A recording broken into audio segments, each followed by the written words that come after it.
ሰመራ ሙቀት ነው በረሃ ነው ሳይሆን ንቦች ያለንበት የእውቀት ማዕከል ነው። ሚራክል ላይ ነው ያለችው። አበባ የሚቀሰምበት ንቦች ያለንበት ፍጥነቱ ግስጋሴ ይሄ ሁሉ እንዳለ አቧራ ነው።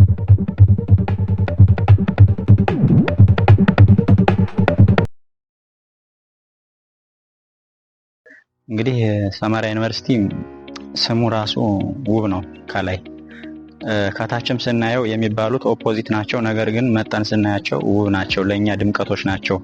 ለወጣቶች እንዴት የሆነ ቦታ ሰርቫይቭ አድርገን ትልቅ ቦታ መድረስ እንደምንችል የምናይበት ነው። ያ ማለት ግን ቻሌንጁ ያን ያለ የከፋ ነው ማለት አይደለም። ድሮ ሲባልና ስንመጣ ከባድ ነበር በእርግጥ። አሁን ግን ስናየው ቻሌንጁ ሰመራ ማለት ባህር ዳር ማለት እንደሆነች ማለት ነው ያለብን። ውሃው ቀርቧል። እንደ ድሮ ውሃ እጥረት የለም። እንደ ድሮ አፈር አይደለም። ዛሬ በደኖች ተሸፍኗል። በሳሮች፣ በአበባዎች፣ በዘንባባዎች ተሸፍናለች ሰመራ ዩኒቨርሲቲ። በኮሪዶሮች፣ በአስፋልቶች እንደ ድሮ አቧራ የለም። ስንመጣ አቧራ ነበረ 2012።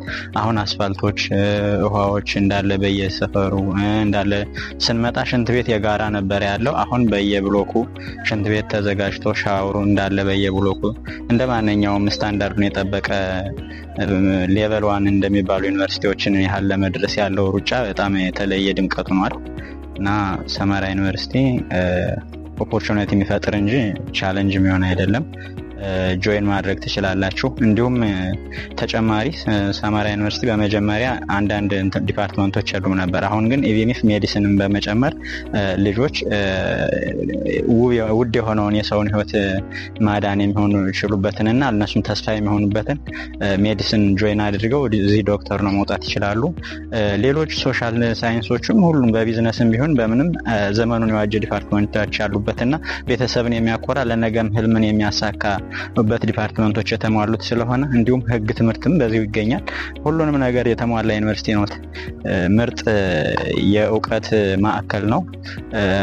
ከዚህ በላይ ደግሞ አመት 2 አመት በኋላ ሌላ ሆኖ ነው ታሪክ ሆኖ ነው የሚቀጥል የሚል እምነት አለ። ምክንያቱም የፍጥነቱ ግስጋሴ ይሄ ሁሉ እንዳለ አቧራ ነበር። ዛሬ ግን ይህን ያህል ታምር ማየት ሚራክል ላይ ነው ያለችው ሰመራ ነገ። አሁን ግን እድለኛነቴን ነው ማረጋገጥ።